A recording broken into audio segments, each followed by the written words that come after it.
ધોરણ 4 વિષય છે ગુજરાતી। આજે કવિતા 9 હું તો પૂછું કે કવિતાના કવિ છે સુંદરમ। બરાબર વિદ્યાર્થી મિત્રો, આ કવિતા આપણે મુખપાઠ પણ કરવાની છે। બરાબર, સૌપ્રથમ હું તમને કવિતા ગાઈ અને એનો રાગ શીખવાડીશ, ત્યાર પછી આપણે કવિતા સમજીશું। તો ચાલો ત્યારે મારી સાથે કવિતા ગાઓ વિદ્યાર્થી મિત્રો। પાના નંબર 45 પર હું તો પૂછું। બરાબર, સરસ મજાની કવિતા છે, હું ગાઈ રહી છું। બરાબર ને? હું તો પૂછું કે મોરલાની પીછીમાં રંગ રંગ વાળી આટી લડી કોણે જડી, વળી પૂછું કે મીંદડીની માંજરી સી આંખમાં ચકચકતી કીકીઓ કોણે મળી। હું તો પૂછું કે આંબલાની ટોચે જ્યાં હાથ ના પહોંચે ત્યાં કૂપડો કોણે કરી, વળી પૂછું કે ગાવડીના પેટે આ દૂધ કેરી દોરી મીઠી તાર કોણે ભરી।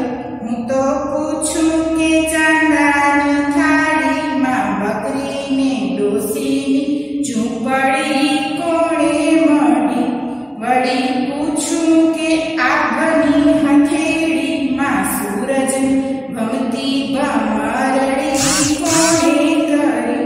હું તો પૂછું કે પોપચે મઢેલી આ 10 દિવસ દેખતી આ આંખ મારી કોણે કરી, વળી પૂછું કે નવલખ તારે મઢેલી આ આભલાની ચુંદડી કોણે કરી।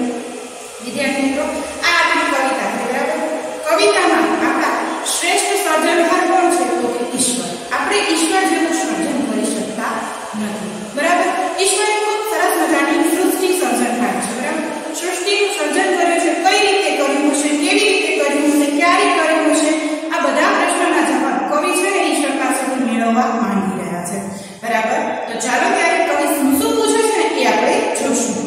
હું તો પૂછું કે મોરલાની પીછીમાં રંગ રંગ વાળી આ ટીલડી કોણે જોઈ। સાચી વાત છે વિદ્યાર્થી મિત્રો, મોર છે એ સુંદર પક્ષી છે ને? બરાબર, તો એની પીછામાં જોજો તમે કેવો અદ્ભુત રીતે કલર પૂરેલા છે, લીલો કલર છે, ભૂરો કલર છે, જાંબલી કલર છે, આ રીતે કઈ રીતે અને ક્યારે કવિ પૂર્યું હશે આ બધા રંગો?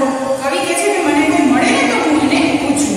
ત્યારબાદ વળી પૂછું કે મીંદડીની માંજરી સી આંખમાં ચકચકતી કીકીઓ કોણે મળી। સાચી વાત છે, મીંદડી એટલે કે બિલાડી। વિદ્યાર્થી મિત્રો, બિલાડીની તમે આંખ જોઈ છે? ચકચકતી કીકીઓ આવી રીતે કઈ રીતે સર્જન કર્યું હશે? બરાબર, કોઈ મળે તો હું એને પૂછું। હું તો પૂછું કે આંબલાની ટોચે જ્યાં હાથ ના પહોંચે ત્યાં કૂપણો કોણે કરી। સાચી વાત છે, આંબાની ટોચે છે ઊંચે સુધી આપણો જ્યાં હાથે પહોંચી નથી શકતો ત્યાં કૂપણો એટલે કે નવા તાજા ફૂટેલા પાન કોણે મળવા હશે? બરાબર, વળી પૂછું કે ગાવડીના પેટે આ દૂધ કેરી દોરી મીઠી ધાર કોણે ભરી। એટલે કોઈ મળે ને તો એમને પૂછું કે ગાય માતા છે જે સમગ્ર સૃષ્ટિને દૂધ પાય છે, તો ગાવડીના પેટે એટલું બધું દૂધ કઈ રીતે ભરાય છે? આ પ્રશ્ન પણ મને થાય છે, મને કોઈ મળે તો હું એને પૂછું। હું તો પૂછું કે ચાંદાની થાળીમાં બકરીને ડોશીની ઝૂંપડી કોણે મળી। વિદ્યાર્થી મિત્રો, આપણે ઘણી વખત રાત્રે આકાશમાં તારાઓ જોતા હોઈએ છીએ। બરાબર, અલગ અલગ આકારના આપણે તારાઓ જોઈએ છે, અલગ અલગ ઝુમખાઓ હોય છે। બરાબર, તો ઘણી વખત બકરી જેવો આકાર પણ થાય છે અને ઘણી વખત ડોશીની ઝૂંપડી જેવો પણ આકાર થાય છે। આવું કઈ રીતે થતું હશે? કોઈ મળે તો હું એને પૂછું। વળી પૂછું કે પોપચે મઢેલી આ 10 દિવસ દેખતી આંખ મારી કોણે કરી। સાચી વાત છે, આપણું સરસ મજાનું ચહેરું આપણે ભગવાને આપ્યું છે। બરાબર, અને આપણી આંખમાં પોપચામાં મઢેલી આ આંખ કઈ રીતે ભગવાને એમાં બેસાડી છે અને કઈ રીતે એનું સર્જન કર્યું છે?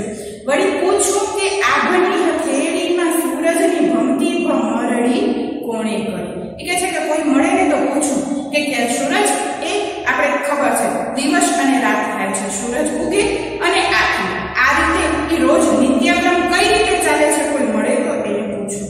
બરાબર, વળી પૂછું કે નવલખ તારે મઢેલી આ આભલાની ચુંદડી કોણે કરી। એ કહે છે કે કોઈ મળે ને તો હું એને પૂછું કે આ નવલખ આભલા કઈ રીતે કર્યા છે